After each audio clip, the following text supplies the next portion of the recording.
Shalom.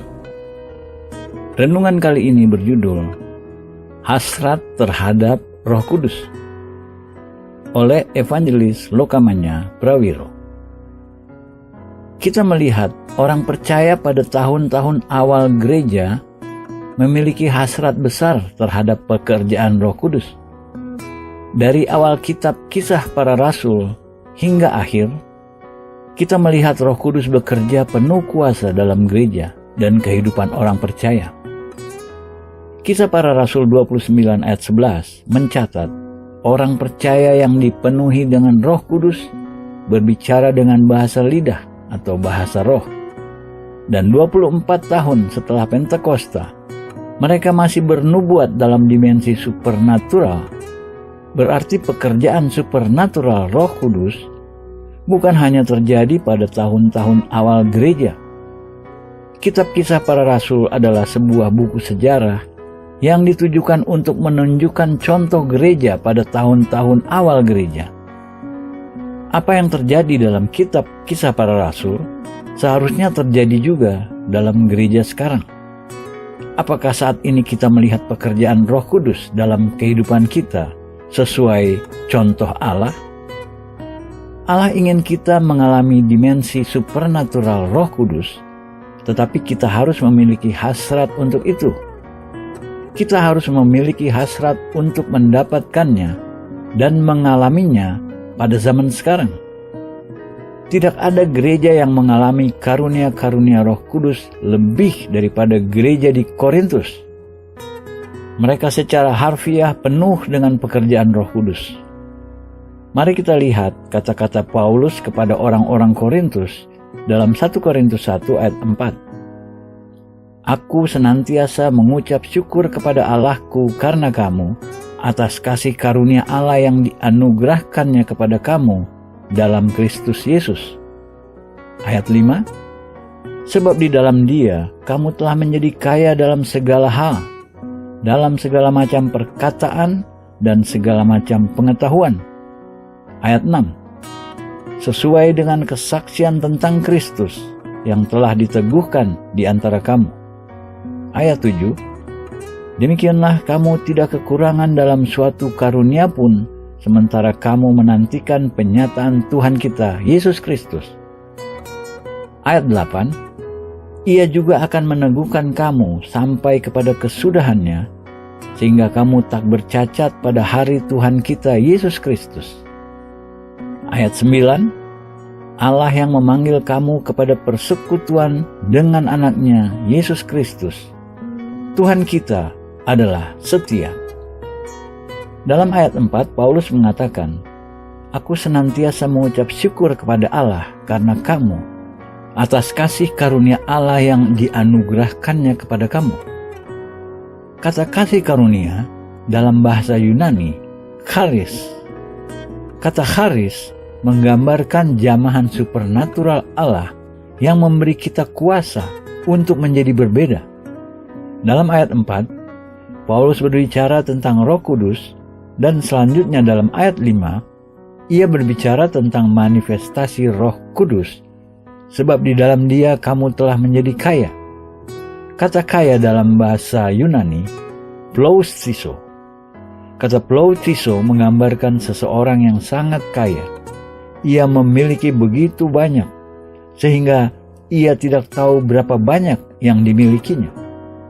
Ia penuh dengan kekayaan, dan Rasul Paulus menggunakan kata kaya, ploustiso, untuk menggambarkan banyaknya karunia-karunia Roh Kudus dalam gereja Korintus. Perhatikan dalam ayat ini, Paulus tidak mencaci mereka karena karunia-karunia itu. Ia tidak mengatakan mereka belum dewasa atau bodoh. Ia malah memuji mereka. Ia mengatakan kasih karunia Allah telah menjamah mereka, dan ketika kasih karunia Allah menjamah mereka, kasih karunia Allah langsung membuat mereka menjadi kaya secara spiritual. Mereka memiliki begitu banyak karunia-karunia roh. Mereka tidak tahu berapa banyak melimpah atas mereka, dan ia menyebut secara khusus jenis karunia-karunia yang tampak dalam gereja di Korintus itu. Ia mengatakan, Mereka menjadi kaya oleh karunia-Nya dalam segala perkataan dan pengetahuan. Karunia perkataan termasuk bahasa lidah, menafsirkan bahasa lidah, dan bernubuat. Karunia pengetahuan termasuk hikmat, pengetahuan, nubuat, dan membedakan roh. Semua jenis karunia-karunia ini melimpah dalam gereja di Korintus. Dan perhatikan yang Paulus katakan tentang karunia-karunia itu dalam ayat 6. Kesaksian tentang Kristus diteguhkan di antara kamu. Kesaksian tentang Yesus Kristus sebagai tabib, Yesus sebagai nabi, Yesus sebagai seseorang yang melakukan mujizat. Kita semua percaya, semua itu tentang Yesus. Tetapi ketika karunia-karunia Roh Kudus sedang bekerja, apa yang kita ketahui tentang Yesus berpindah dari alam intelektual masuk ke dalam alam supernatural. Mereka semua percaya hal itu secara intelektual tentang Yesus. Mungkin kita juga. Mungkin kita percaya bahwa Yesus seseorang yang melakukan mujizat, tetapi apakah Dia melakukan mujizat dalam hidup kita saat ini? Apakah kita secara pribadi, secara intim, mengenal Yesus sebagai seseorang yang melakukan mujizat ketika karunia mujizat yang tertulis dalam 1 Korintus 12 tentang karunia Roh Kudus bekerja? Kesaksian tentang Kristus diteguhkan. Mungkin kita percaya bahwa Yesus seseorang yang menyembuhkan dan Dia masih menyembuhkan, tetapi jika kita belum pernah melihat Yesus menyembuhkan, ada bagian penting yang kita belum mengerti. Ketika karunia kesembuhan sedang bekerja, kita harus keluar dari alam khayal dan intelektual kita untuk mengalami pelayanan kesembuhan Yesus. Mungkin kita percaya bahwa Yesus adalah seorang nabi. Dia masih seorang nabi. Jika kita belum pernah melihat karunia bernubuat, kita kemungkinan tidak mengerti bagaimana karunia bernubuat bekerja dalam Yesus. Tetapi ketika karunia bernubuat bekerja, dibutuhkan segalanya bagi kita untuk keluar dari alam khayal dan intelektual kita untuk meneguhkan kesaksian itu. Rasul Paulus mengatakan karunia-karunia Roh Kudus meneguhkan kesaksian Kristus di antara kita, dan kata meneguhkan dalam bahasa Yunani bebayo, yang berarti untuk membangun atau membuktikan keaslian atau membuat nyata. Karunia-karunia Roh Kudus membuat Yesus menjadi nyata kepada kita. Itu sesungguhnya yang karunia-karunia lakukan. Tidak heran jika kita harus memiliki hasrat terhadap karunia-karunia Roh Kudus. Namun, perhatikan apa yang dikatakan selanjutnya dalam ayat 7 disebutkan, kamu tidak kekurangan dalam suatu karunia pun, sementara kamu menantikan penyataan Tuhan kita Yesus Kristus. Tidak kekurangan dalam bahasa Yunani berarti tidak kekurangan dalam karunia-karunia spiritual. Orang percaya menjadi yang utama dalam hal karunia-karunia Roh Kudus, dan Rasul Paulus memuji mereka untuk itu. Banyak orang diajarkan bahwa orang-orang Pentakosta dan karismatik yang percaya bahasa lidah dan karunia-karunia Roh Kudus dianggap belum dewasa rohaninya. Tetapi ayat-ayat di atas tidak ada yang berbicara tentang ketidakdewasaan. Ayat-ayat ini mengatakan mereka kaya dengan karunia-karunia spiritual, perkataan-perkataan, karunia-karunia, dan pengetahuan. Ayat 6 mengatakan kesaksian Yesus, siapa Dia, dan semua aspek-aspek karunia-karunia Roh Kudus yang mengagumkan, meneguhkan semua itu di antara mereka. Itu membuat Kristus menjadi nyata bagi mereka. Ketika kita sampai pada ayat 7, kita menemukan bahwa gereja di Korintus tidak kekurangan dalam hal karunia-karunia spiritual, dan akhir dari ayat itu mengatakan menantikan penyataan Tuhan kita Yesus Kristus. Itu memberitahu kita bahwa kehendak Allah, karunia-karunia Roh Kudus, bekerja sampai kedatangan Tuhan Yesus Kristus. Ini bukan hanya diperuntukkan bagi gereja pada abad pertama. Ini bukan untuk orang-orang yang hidup dalam periode waktu tertentu. Ini untuk kita semua orang percaya. Gereja membutuhkan kehadiran mujizat roh, dan ayat ini dengan jelas mengatakan karunia-karunia roh bekerja dalam gereja sampai kedatangan Tuhan Yesus Kristus. Dalam ayat 8, kita menemukan apa yang dilakukan karunia-karunia roh. Ayat 8 mengatakan, ia juga akan meneguhkan kamu sampai pada kesudahannya. Kata kesudahannya dalam bahasa Yunani, telos, menggambarkan sesuatu yang sudah matang atau dewasa. Cara Paulus mengatakan dengan bekerjanya karunia-karunia Roh Kudus, membangun dan membawa kita kepada kesudahannya atau telos. Itu membawa kita kepada tingkat baru kematangan spiritual yang sangat bertolak belakang dengan apa yang diajarkan, bahwa orang-orang yang melakukan hal-hal ini bodoh dan tidak dewasa.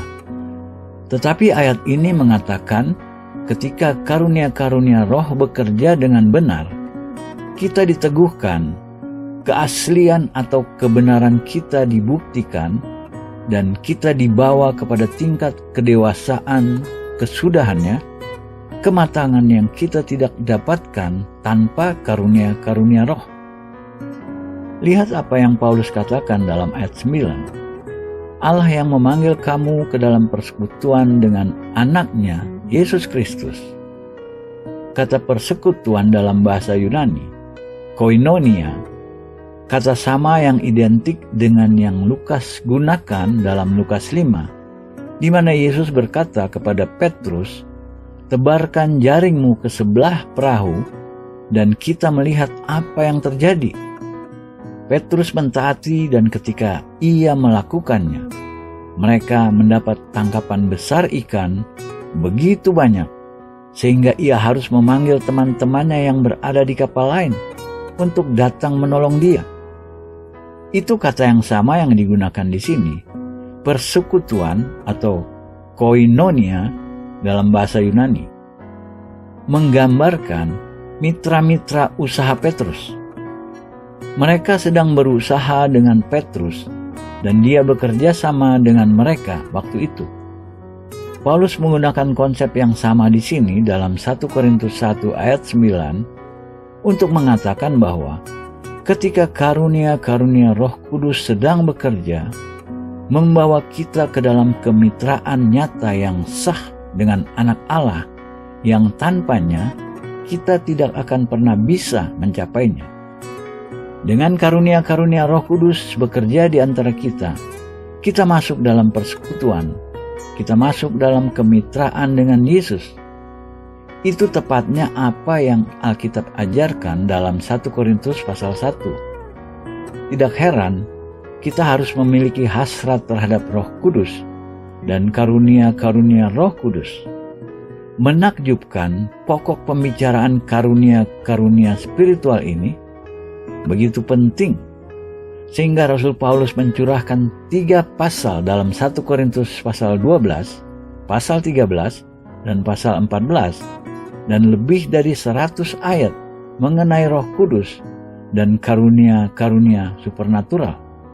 Sebagai tambahan, ia menulis Roma pasal 12 yang menjelaskan tentang berbagai macam karunia Roh Kudus dan pekerjaan supernatural Roh Kudus. Ini menunjukkan kepada kita, jika kita ingin menjadi orang Kristen yang Allah inginkan, kita perlu memiliki hasrat terhadap bekerjanya Roh Kudus. Dan itu begitu penting sehingga Paulus berkata kepada orang-orang Korintus dalam 1 Korintus 12 ayat 1, sekarang tentang karunia-karunia roh, aku mau, saudara-saudara, supaya kamu mengetahui kebenarannya. Potongan kalimat, supaya kamu mengetahui kebenarannya, terjemahan bahasa Inggrisnya, I would not have you ignorant. Kata ignorant dalam bahasa Yunani, agnostik, yang berarti Saya tidak mau saudara tidak mengetahui, atau terjemahan harfiahnya adalah saya tidak mau saudara menjadi bodoh. Allah menghendaki kita mengetahui tentang karunia-karunia Roh Kudus sedemikian rupa, sehingga dalam 1 Korintus 14 ayat 1, dia mengatakan, kejarlah kasih itu dan usahakanlah dirimu memperoleh karunia-karunia roh. Tidak ada yang menyangkal bagian pertama dari ayat di atas. Dikatakan, kejarlah kasih itu. Kita percaya dan menerimanya. Jika kita menerima bagian pertama dari ayat 1 Korintus 14 ayat 1, maka kita juga harus menerima bagian ayat selanjutnya. Seluruh ayat mengatakan, kejarlah kasih dan usahakanlah dirimu memperoleh karunia-karunia roh atau spiritual. Kita diharuskan untuk menghendakinya. Alkitab dengan jelas mengatakan, usahakanlah memperoleh karunia-karunia spiritual. Dalam bahasa Yunani, menghendaki, zelo, berarti meluap-luap, dengan semangat yang membara, memiliki komitmen yang dalam terhadap sesuatu, jujur menaruh hati atas sesuatu, secara penuh menghendaki sesuatu. Dan dari sini kita mendapatkan kata semangat atau zeal. Jadi kita bisa terjemahkan ayat setelah kasih selanjutnya memiliki semangat meluap-luap untuk memperoleh karunia-karunia roh, jujur, dan menaruh hati kita padanya. Sepenuhnya menginginkan karunia-karunia roh. Itu sebabnya Alkitab mengatakan kita harus menginginkan pekerjaan supernatural Roh Kudus. Dalam 1 Timotius 4 ayat 14, Rasul Paulus mengatakan kata-kata ini kepada Timotius. Jangan lalai dalam mempergunakan karunia yang ada padamu, yang telah diberikan kepadamu oleh nubuat dan dengan penumpangan tangan sidang penatua. Ia berbicara tentang karunia-karunia Roh Kudus, dan ia mengatakan agar karunia-karunia Roh Kudus yang ada dalam diri Timotius jangan disia-siakan dan dilalaikan, melainkan harus dipelihara. Dalam bahasa Yunani, Emilio, yang berarti jangan memperlakukan karunia sebagai sesuatu yang tidak penting. Jangan memperlakukan karunia sebagai sesuatu yang tidak berharga. Jangan memandang karunia dalam dirinya sepele, tidak berarti. Karena karunia-karunia dalam dirinya berharga. Jangan memperlakukan karunia sebagai sesuatu yang tidak memiliki nilai. Dalam 2 Timotius 1 ayat 6, Paulus berkata, karena itulah kuperingatkan engkau untuk mengobarkan karunia Allah yang ada padamu oleh penumpangan tanganku atasmu. Kata mengobarkan dalam bahasa Yunani adalah menyalakan kembali, memiliki kerangka berpikir baru, atau menyalakan api. Ayat ini dengan jelas mengatakan Allah menghendaki kita untuk sungguh-sungguh mengobarkan karunia-karunia roh dalam hidup kita. Pada 1 Korintus 12 ayat 7 disebutkan, tetapi kepada tiap-tiap orang dikaruniakan penyataan roh untuk kepentingan bersama. Ayat ini menegaskan, karunia-karunia Roh Kudus bukan hanya untuk kalangan atas, melainkan untuk setiap orang. Kata-kata setiap orang dalam teks bahasa Yunani, suatu terminologi bagi semua inklusif, yang mencakup setiap orang tanpa kecuali.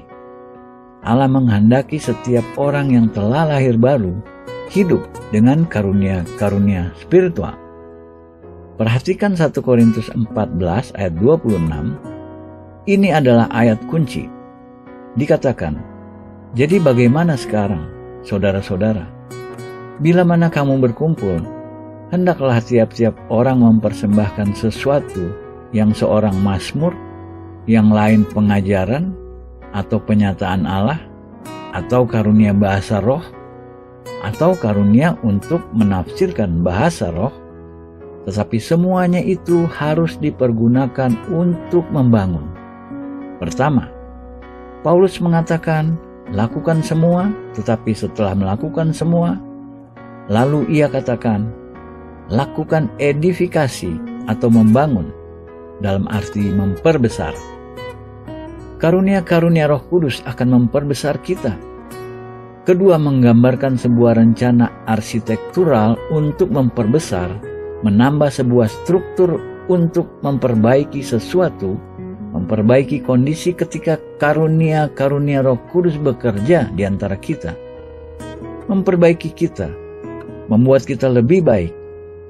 Tidak heran, Allah menghendaki kita untuk memperoleh karunia-karunia roh.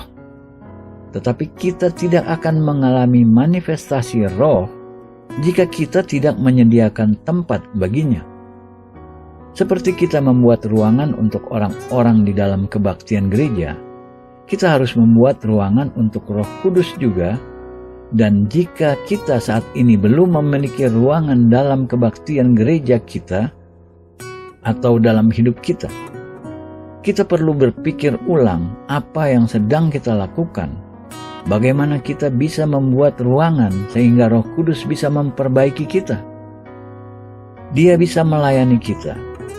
Dia memiliki begitu banyak untuk diberikan kepada kita. Dan jika kita ingin menjadi orang percaya yang kuat, ini yang harus kita miliki dalam hidup kita. Kita harus membuat ruangan untuk Roh Kudus. Sangat salah membuat ruangan untuk orang-orang, tetapi tidak membuat ruangan untuk Roh Kudus dalam hati kita. Amin.